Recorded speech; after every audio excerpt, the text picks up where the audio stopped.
WhatsApp സ്റ്റാറ്റസൊക്കെ ഇനി അടിപൊളിയാക്കാം. 6 photos വരെ ഒറ്റ ഫ്രെയിമിൽ നമുക്ക് സ്റ്റാറ്റസ് ആയിട്ട് കൊടുക്കാൻ സാധിക്കും. അതിനായിട്ട് ഇവിടെ അപ്ഡേറ്റ് ബട്ടണിൽ ക്ലിക്ക് ചെയ്യുക. ശേഷം വരുന്ന ക്യാമറ ബട്ടണിൽ ഒന്ന് ക്ലിക്ക് ചെയ്താൽ മുകളിലായി കാണുന്ന ഈ ലേ ഔട്ട് എന്നുള്ള ഭാഗത്ത് ക്ലിക്ക് ചെയ്യുക. ശേഷം ഗാലറിയിൽ നിന്നും 6 ഫോട്ടോസ് സെലക്ട് ചെയ്ത് കൊടുക്കാവുന്നതാണ്. ഞാനിപ്പോൾ ഒരു 6 ഫോട്ടോസ് സെലക്ട് ചെയ്ത് ഡൺ ചെയ്തിട്ടുണ്ട്. ഇപ്പോൾ ഇവിടെ 6 ഫോട്ടോസും വന്നിട്ടുണ്ട്. ഇനി ഈ താഴെ കാണുന്ന ഈ ലേ ഔട്ടുകൾ നമുക്ക് ചെക്ക് ചെയ്യാവുന്നതാണ്. അതുപോലെ തന്നെ ഈ ഫോട്ടോസ് എങ്ങനെയെങ്കിലും അങ്ങോട്ടും ഇങ്ങോട്ടും മൂവ് ചെയ്യാനും സാധിക്കും. അതിനായിട്ട് ആ ഫോട്ടോസിൽ നിന്ന് ഹോൾഡ് ചെയ്ത് പിടിച്ചിട്ട് മൂവ് ചെയ്യാൻ സാധിക്കുന്നതാണ്. അതുപോലെ തന്നെ ഈ താഴത്തെ ഈ ലേ ഔട്ടുകളിൽ ക്ലിക്ക് ചെയ്താൽ നമുക്ക് 4 ഫോട്ടോസ് വേണം. ഇപ്പം ഞാൻ 4 ഫോട്ടോസിൻ്റെ വെച്ചിട്ടുണ്ട്. അതുപോലെ തന്നെ അത് അഡ്ജസ്റ്റ് ചെയ്ത് കൊടുക്കാൻ സാധിക്കും ഫോട്ടോസൊക്കെ. പിന്നെ അതുപോലെ തന്നെ 3 ഫോട്ടോസിൻ്റെ വേണമെങ്കിൽ 3 ഫോട്ടോസ് ആക്കാം. ഈ മുകളിലുള്ള ഫോട്ടോ താഴെയാക്കാം. അങ്ങനെ എല്ലാം ചെയ്യാൻ സാധിക്കും. കണ്ടില്ലേ? ഇതെല്ലാം ചെക്ക് ചെയ്ത് നോക്കാവുന്നതാണ്. 2 ഫോട്ടോസ് വരെ നമുക്ക് കൊടുക്കാൻ സാധിക്കും. 2, 3, 4 അങ്ങനെ എല്ലാം അങ്ങനെ കൊടുക്കാൻ സാധിക്കും. മേളിൽ പിന്നെ ഡൺ ബട്ടൺ ക്ലിക്ക് ചെയ്യുക.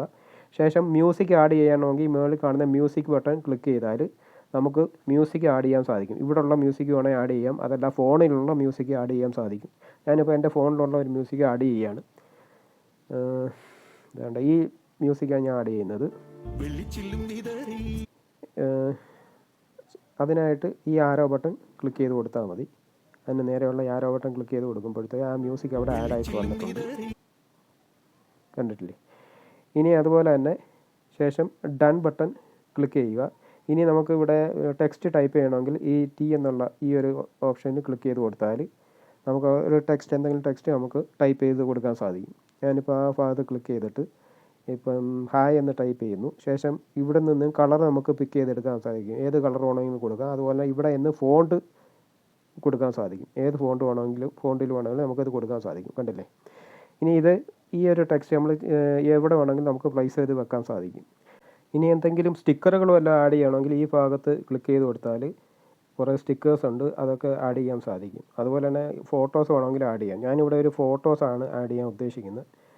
ഇതെല്ലാം ആഡ് ചെയ്യാം. അതിന് വേണ്ടിയിട്ട് ഞാൻ ഈ മുകളിൽ ഫോട്ടോസ് എന്നുള്ള ഭാഗത്ത് ക്ലിക്ക് ചെയ്ത് കൊടുക്കുകയാണ്. മുകളിലുള്ള ഫോട്ടോസ് എന്നുള്ള ഭാഗത്ത് ക്ലിക്ക് ചെയ്ത് കൊടുത്തപ്പോൾ ഗാലറിയിലുള്ള ഏതെങ്കിലും ഒരു ഫോട്ടോസ് നിങ്ങൾക്ക് ഇഷ്ടമുള്ള ഒരു ഫോട്ടോസ് ആഡ് ചെയ്യാം. ഞാനിപ്പോൾ ഈ ഒരു ഫോട്ടോസ് തന്നെ ആഡ് ചെയ്യുന്നത് കണ്ടോ, അതിവിടെ വന്നിട്ടുണ്ട്. ഇനി ഈ ഒരു ഫോട്ടോ താഴെ കാണുന്ന ഇത്രയും ആംഗിളുകളിൽ നമുക്ക് സെറ്റ് ചെയ്ത് കൊടുക്കാൻ സാധിക്കും. റൗണ്ടിൽ, സ്ക്വയറിൽ, ലവ് ചിഹ്നത്തിലെല്ലാം സെറ്റ് ചെയ്ത് കൊടുക്കാൻ സാധിക്കും. ഞാനിപ്പോൾ ഈ ലവ് ചിഹ്നത്തിൽ സെറ്റ് ചെയ്തിട്ടുണ്ട്. ശേഷം ഇത് ചെറുതാക്കുകയും ചെയ്യാം. അതുപോലെ തന്നെ വലുതാക്കാനും പറ്റും. എവിടെ വേണമെങ്കിലും പ്ലേസ് ചെയ്ത് കൊടുക്കാനും സാധിക്കും. കണ്ടില്ലേ? ശേഷം നിങ്ങൾ സെൻഡ് ബട്ടൺ ക്ലിക്ക് ചെയ്താൽ അടിപൊളി സ്റ്റാറ്റസ് നമുക്ക് സെൻഡ് ചെയ്യാൻ സാധിക്കും. എങ്ങനെയുണ്ട്? അടിപൊളിയല്ലേ?